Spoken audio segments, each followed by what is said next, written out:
Aspirants, मैं हूं Ashita ma'am, आपकी लाइफ साइंस एजुकेटर। और आज मैं एक बहुत ही बड़े सवाल का जवाब आपको देने वाली हूं कि क्या CSIR नेट क्वालिफाई अगर हम कर लेते हैं तो उसके बाद NDA हमें नौकरी देगा। तो स्टूडेंट्स, इसका जवाब जो है आपको अपने जो CSIR नेट का ब्रोशर है ना, उसी में आपको मिल जाएगा। तो चलिए स्टूडेंट्स, इसमें आपको करना क्या है, सिंपल सा स्टेप फॉलो करना है कि मतलब आप ब्रोशर डाउनलोड कर सकते हैं। सिंपली आप या तो PSU सर्च कर सकते हैं या फिर आप 7th नंबर के पेज पर आ सकते हैं। और जैसे ही आप यहाँ पर आएंगे, आपको स्टूडेंट्स जो इनका लास्ट वाला ये जो स्टेटमेंट दिख रहा है, इसमें इन्होंने अच्छे से हाईलाइट कर रखा है। इसमें क्या कंडीशन है जरा पढ़ लेते हैं, देख लेते हैं। तो यहाँ पर स्टूडेंट्स क्या लिखा है, जो हाईलाइटेड पॉइंट है उसको ध्यान से पढ़ेंगे। This data can be share, data is related to कि आपका जो क्वालिफाई हुआ है या नहीं हुआ है, ठीक है ना। यानी कि this data can be shared by UGC NTA with higher educational institutes, यानी कि हायर एजुकेशन इंस्टीट्यूट्स के साथ आपका जो ये वाला डेटा है कि आप क्वालिफाई कर चुके हैं, आपका कोई रैंक आया है। This can be shared for admission to PhD programmes and with the public sector undertakings, right.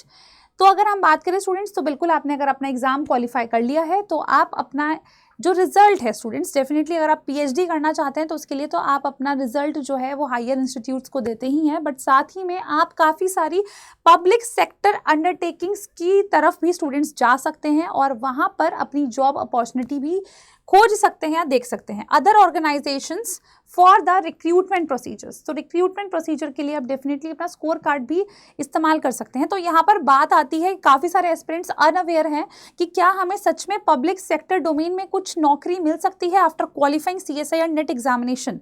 मैं यहाँ बात नहीं कर रही हूँ कि आपने PhD करी है, यहाँ पे मैं बात कर रही हूँ कि क्या सच में ऐसा पॉसिबल है। तो स्टूडेंट्स, जरा इस सवाल का जवाब देखते हैं।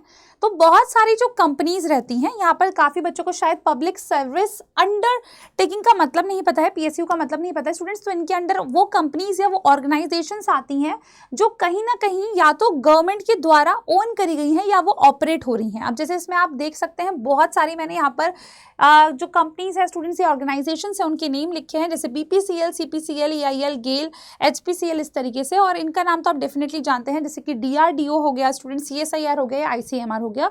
ये अपनी तरफ से काफ़ी बार इस तरीके से जॉब अपॉर्चुनिटीज निकालते हैं जिसमें मिनिमम एलिजिबिलिटी जो होती है स्टूडेंट्स वो यही है कि क्या आपके पास नेट मौजूद है या नहीं, यानी कि आपके पास नेट क्वालिफाइड है या नहीं।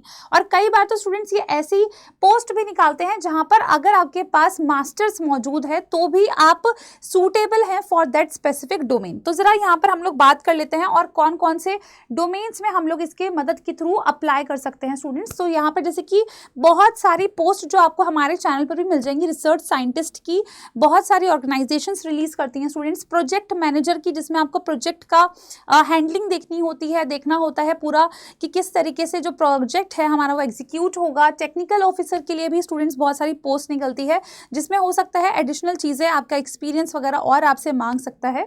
साथ ही में इन्वायरमेंटल साइंटिस्ट, ठीक है।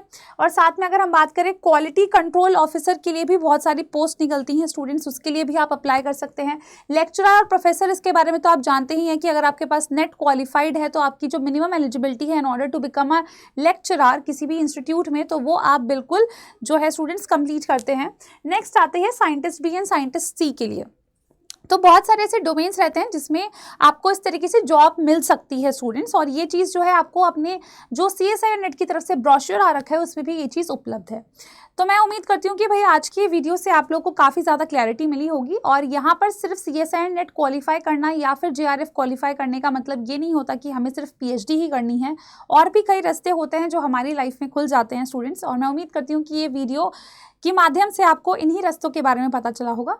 इसी तरीके की अपडेटेड इन्फॉर्मेशन के लिए स्टूडेंट्स आपको सब्सक्राइब करके रखना है CSIR नेट 24/7, और साथ ही में बेल नोटिफिकेशन आइकन को भी ऑन रखना है। Thank you so much.